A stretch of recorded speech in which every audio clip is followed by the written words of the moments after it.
May higante sa aming bahay. Darating na ang higante sa ating bahay. Di mapakaling, sabi ni nanay habang sa pintuan naghihintay. Pati ang mga kapatid kong sina Ate Linggit at Kuya Utoy ay puno ng ngiti at masayang ang mga muka. Samantalang ako, nilalamig ang kamay at namumutla sa kaba.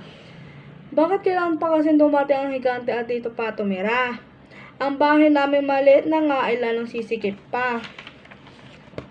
Dumating ang higante sa aming bahay ng hapong ding iyon. Dala-dala niya ang malaki niyang bag at maraming kahon. Andito na ako, ang kanyang bulaho na parang kaboses ng isang kalabaw.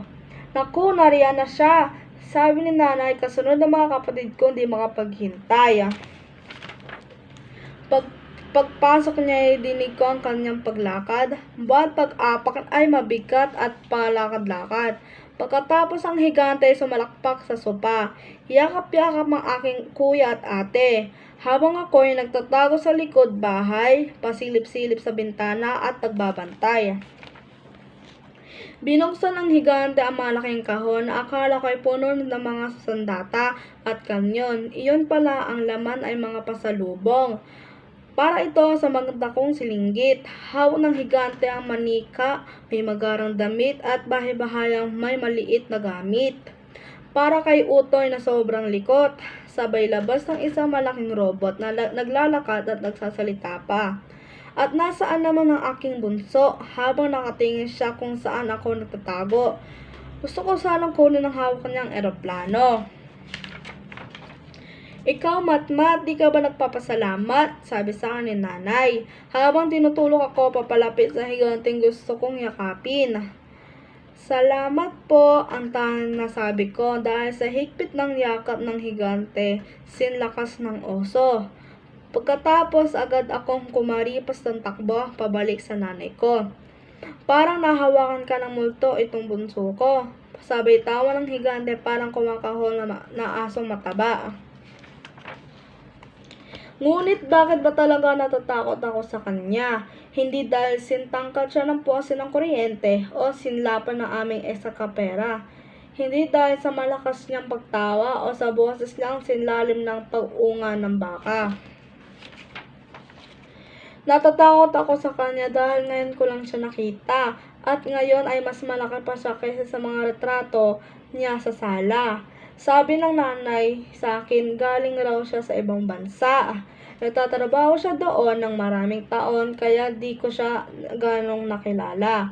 Pero huwag ka mag-alala, lagi mo na siya makakita at makakasama dito sa bahay kapag ako'y nasa trabaho at ang mga kapatid may pasok sa eskwela. Naku, may iwan ako dito makasama siya. Ano ang mangyayari sa aming dalawa? Hindi kaya ako yung kanyang ibabalibag ng buong lakas o i-dribble na parang basketball o ihagis na parang volleyball. O di kaya iluto na parang adobo apritada o ikulong sa hawalang puno ng ipis at gagamba. Ganito kasi ang kadalasang ginagawa ng mga higante sa libro at comics na paborito kong basahin. Matmat, gising na, bati ang sakin ng higante. Sabay yugyog sa aking balikat upang ako'y dumilad. Matagal kitang hindi nakita at makasama, kaya mamasyal tayong dalawa. Payag ka ba? Sumagot ako ng opo kahit mabilis ang tibok ng aking puso. Tinulungan niya ako sa pagligo, pagbihis at pagsintas ng sapatos ko. Sa aming paglalakad, maraming tao ang bumati sa higanteng mabagal na lumakad at sa aking tabi.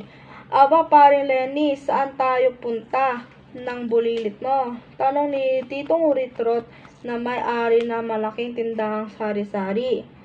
Uy, kamusta ka na, Kuya Lenny? Nasaan na pasalubong?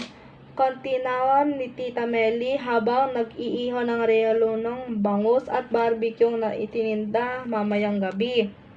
Nagtataka ako dahil din sila natatakot sa kanya. Abay, kilalang kilala pa itong higante sa barangay namin. Namasyal kami sa parke sa Museong Pambata at aquarium na napakaraming isda at pugita.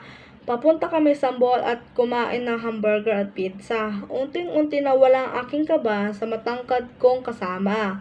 Lalo na napangiti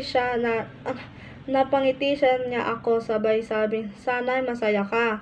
At nang ako'y napagod, ako'y kanyang isinakay sa matatag niyang mga balikat habang naglalakad. Masarap pa ang aking pakiramdam kapag ikaw ay nasa tuktok. Mas lumila na pa ang panonood ko ng mga paputok.